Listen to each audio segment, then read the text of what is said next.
¿Es importante la membresía en una iglesia? Wow. Yo entiendo que hay muchas personas, y está bien, yo creo que respetamos esta forma de pensar, pero que no consideran y no ven la palabra membresía en el Nuevo Testamento, ¿verdad? Sí. Pero esto vendría a ser algo realmente importante en el día de hoy. Bueno, cuando una persona me dice, bueno, yo no veo la palabra membresía en la Biblia, yo les pregunto, ¿has leído la Biblia? Porque aunque quizás la palabra membresía no existe, dice que somos miembros los unos de los otros. Y siempre cuando habla así, mayormente habla en el contexto de la iglesia local. No puedes ser un cristiano bíblico si descuides la iglesia local. En Hebreos capítulo 10, primeramente el contexto de la carta es que los cristianos estaban sufriendo persecución y algunos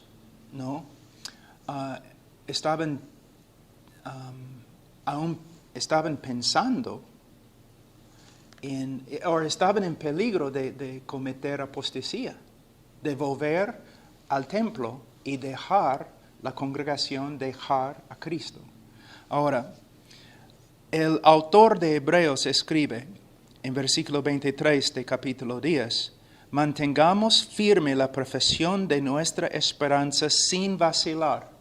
Ahora, en este momento, mayormente en el mundo latino, aquí en los Estados Unidos, no estamos sufriendo persecución, por lo menos persecución física. Pero todavía estamos en peligro de no mantener firme nuestra profesión siempre. Y también estamos en peligro, mientras vivimos en la tierra, estamos en peligro de vacilar con respecto a nuestra devoción a Cristo. Entonces necesitamos, cada uno de nosotros, no importa qué contexto, cuál contexto, necesitamos escuchar versículo 23, mantengamos firme la profesión de nuestra esperanza, la profesión de nuestra fe, la profesión de que Cristo o Jesús es el Cristo, el Mesías, el Salvador del mundo y solo en Él hay salvación. ¿Okay? Sin vacilar. Now, ¿cómo podemos hacerlo? ¿Cómo podemos mantenernos firmes? Primeramente, Él dice, porque fiel es el que prometió. Una de las maneras por las cuales nos mantenemos firmes es por medio de saber quién es Dios, su naturaleza, sus atributos. Yo voy a mantenerme firme. ¿Por qué? Porque Dios es amor, porque Dios es fiel, porque Dios es omnipotente. Entonces, reconociendo quién es Dios, eso me ayuda a mantenerme firme. En el contexto de persecución o en el contexto del mundo que siempre me está tentando. ¿Okay? Pero no solamente debemos pensar en quién es Dios, o aún apoyarnos en Dios.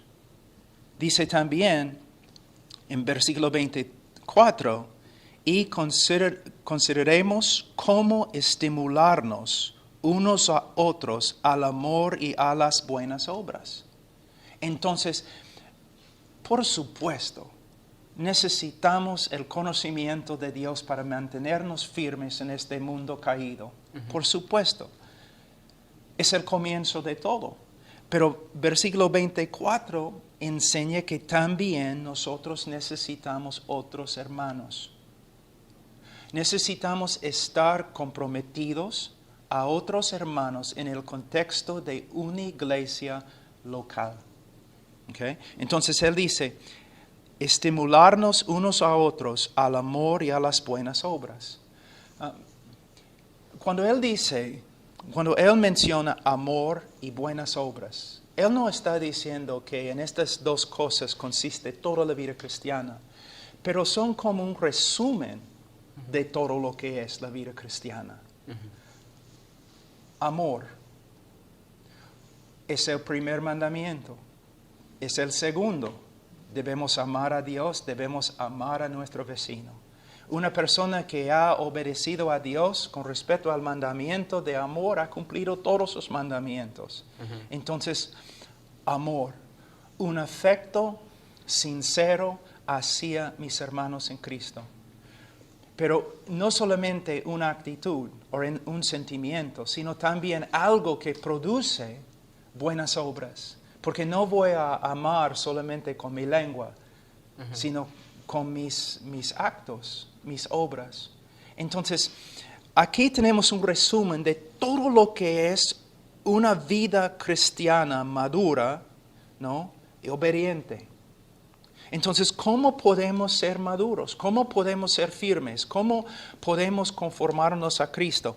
Es por medio de vivir en el contexto del cuerpo, la iglesia local. Yo no puedo crecer como debo crecer sin ti. Nosotros vamos a la misma iglesia. O los que están grabando ahora mismo son parte de nuestra iglesia. Nosotros no podemos vivir la vida cristiana con éxito sin los otros hermanos. Una persona que dice, yo solo necesito a Dios, él está diciendo algo en contra de lo que Dios ha dicho. Necesitamos a Dios. Y si no tenemos nadie más, Dios es suficiente. Pero Dios ha organizado su obra de salvación y ha organizado el creyente y la iglesia para que necesitemos el uno al otro.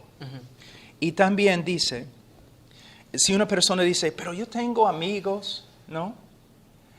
Hermanos, amigos, y nosotros vamos a tomar un café, no necesitamos una iglesia, no necesitamos congregarnos. Yo estoy con un grupo de jóvenes que piensan como yo. Y nosotros hablamos de la teología y escuchamos sermones en YouTube. Bueno, está bien, pero yo puedo decirte que estás viviendo en desobediencia. ¿Por qué? Porque en versículo 25, no dejando de congregarnos como algunos tienen por costumbre. Si tú eres un joven y tienes tu grupito de jóvenes y tus predicadores en el YouTube, y ustedes van a tomar café 2 o 3 veces cada semana para charlar de su teología,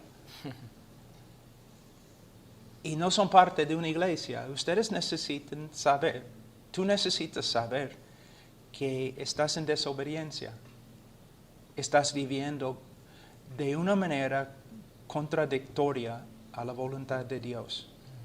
La plena revelación de Dios dice que debemos congregarnos. Pero ¿por qué debemos congregarnos? Ahora,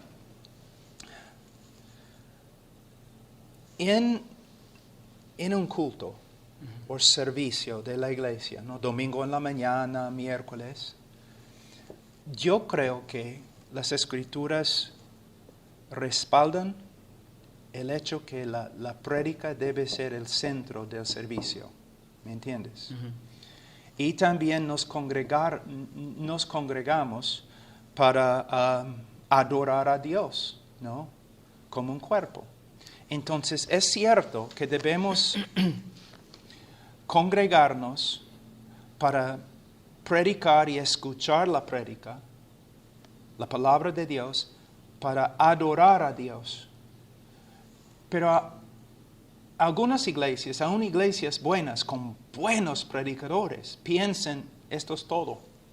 Y los miembros, si van a la iglesia, ellos piensan que son obedientes. ¿Por qué? Porque han cantado y han escuchado una prédica. Pero el propósito de la prédica es enseñarnos cómo obedecer la voluntad de Dios revelada en las Escrituras.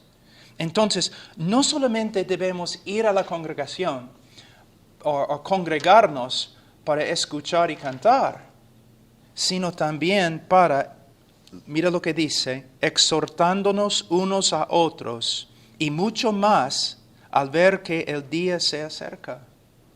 Now, hay un debate con respecto a la última frase, pero la mayoría piensan que se refiere a la segunda venida. Y con la segunda venida, siempre la segunda venida se relaciona con el juicio. ¿Okay? Ahora, como creyentes, nosotros somos aceptados por medio de la fe y no por medio de las obras. Pero a la vez, sabiendo esto, también sabemos que va a haber un juicio un día, no solamente de los incrédulos para la condenación, sino también un juicio de los creyentes. Entonces, la idea acá, aunque es muy sutil, la idea es para prepararnos para el gran día de juicio, necesitamos la congregación. Solamente podemos crecer como debemos crecer y solamente podemos obedecer a Dios como debemos obedecer a Dios por medio de relacionarnos con una congregación local.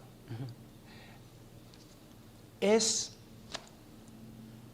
decir que yo voy a seguir a Cristo, pero no voy a ser parte de una iglesia local, es absurdo. No es solamente un mal entendimiento. La persona está ciega, porque la Biblia dice lo opuesto. Hermano, yo tengo, caramba ahora, 35 años o algo, 33 años en la fe. He leído la Biblia muchas veces, estudiado, predico. Yo, aún ahora, yo no puedo vivir, existir, sobrevenir. Yo no puedo triunfar sin la congregación. Y no solamente necesito a los ancianos, los pastores, no solamente necesito otros hombres de mi edad. Yo tengo necesidad del creyente más joven, más inmaduro en la iglesia, porque aún esta persona es parte del cuerpo de Cristo y tiene una función para edificar la iglesia. Qué interesante esta necesidad que tenemos entre hermanos, ¿no?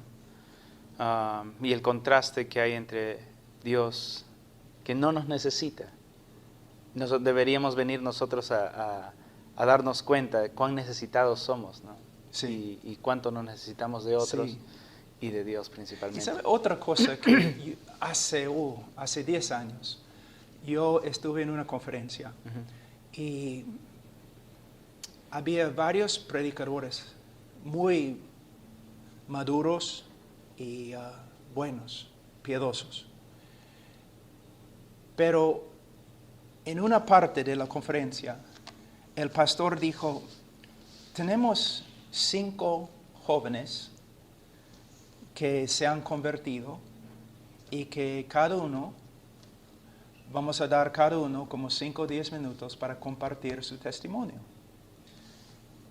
Ahora, los predicadores que estaban predicando ahí eran autores, eran teólogos, maestros de seminarios, PhD, todo, ¿no? Y lo que ellos enseñaron me edificó bastante. Pero cuando los jóvenes, los 5, cada uno cuando compartió su testimonio, eso me ayudó aún más que los predicadores. No es que aprendí algo nuevo de ellos, pero recordé cómo era ser un nuevo creyente, el celo, el primer amor, ¿no? El ánimo. Ellos no sabían mucho, pero en esa conferencia ellos eran la bendición más grande para mí. Entonces, no solamente necesito a los pastores maduros, yo soy tan necesitado que yo necesito el joven más inmaduro. Qué contraste con lo que ahora abunda, vamos a decir, en el mundo occidental, esto de la doctrina de la prosperidad, básicamente, y este engrandecimiento de los pastores, ¿no? que son una clase de superdotados, de hombres que no necesitan nada, ¿no? Sí. Solo tal vez de tu dinero. ¿Sabe? Algo que yo he encontrado es que Juan Calvino dijo que el corazón humano es como una fábrica de ídolos. Ahora, no solamente hay hombres que quieren ser adorados, pero hay personas que quieren tener un ídolo. Es interesante cuando Israel dijo, no queremos escuchar más de Dios. Habla con Moisés y Moisés puede hablar con nosotros. Muchas veces queremos, o personas quieren seguir a un hombre. Y ellos quieren pensar que hay un hombre ahí que es casi perfecto. Y los pastores, ellos deben vivir, deben tener una vida intachable, ¿es la palabra? Irreprensible. Es cierto, debemos ser hombres sinceros, sin hipocresía, debemos crecer, debemos ser maduros. Pero a la vez, debemos permitir que la congregación nos vea como somos. Si hemos logrado algo en la fe cristiana es solamente por la gracia de Dios. Y muchas veces Dios escoge el hombre más débil para usarlo en cosas grandes. Siempre debemos darnos cuenta de eso. Hay personas que a veces me han escuchado predicando, ¿no? O en YouTube o algo. Y se acercan a mí, ¿no? Como, oye, Pablo, ¿no? Y yo recuerdo una vez yo estaba predicando en una iglesia, una conferencia, y después de predicar, un joven se acercó y me dijo, eres un hombre de Dios. Yo le dije, bueno, soy un joven de Dios, no eres hombre de Dios hasta que tengas 65 años. Pero yo le dije, joven, ¿cómo sabes? Tú no sabes nada de mi vida. Tú no sabes cómo ando con mi familia, cómo ando cuando nadie me está mirando. ¿Tú piensas que yo prediqué bien? Bueno, el diablo puede predicar bien. Tú no puedes decir eso acerca de mí a menos que de verdad sepas algo de mi fruto. Los conoceréis por su fruto, por su manera de vivir. Y a veces yo invito a algunos jóvenes a visitarme en la casa, ¿no? Algunos han pasado algunos días conmigo. Y algunos salieron un poco triste, se puede decir. ¿Por qué? No porque hice algo mal o porque pequé contra ellos o exploté con enojo o maltraté a mi esposa mientras estaban mirando, no. Salieron un poco tristes porque encontraron que yo solamente era un hombre normal, nada especial. Un hombre ojalá sincero, un hombre que desea hacer la voluntad de Dios, pero un hombre que todavía comete errores, que peca, que simplemente es un hombre necesitado de la gracia de Dios, que necesita la gracia de Dios. Mira, en esta historia del cristianismo hay solamente un héroe, Jesucristo. Hay un Salvador. Nosotros hemos sido salvados. ¿Por qué? Porque no somos salvadores. Necesitamos un Señor. ¿Por qué? No somos señores. Nosotros necesitamos a Cristo. Él es el único héroe en la historia de redención. No el apóstol Pablo, no Jonathan Edwards, no Whitfield, no Charles Spurgeon. Ninguno de ellos es héroe. Cristo es el héroe.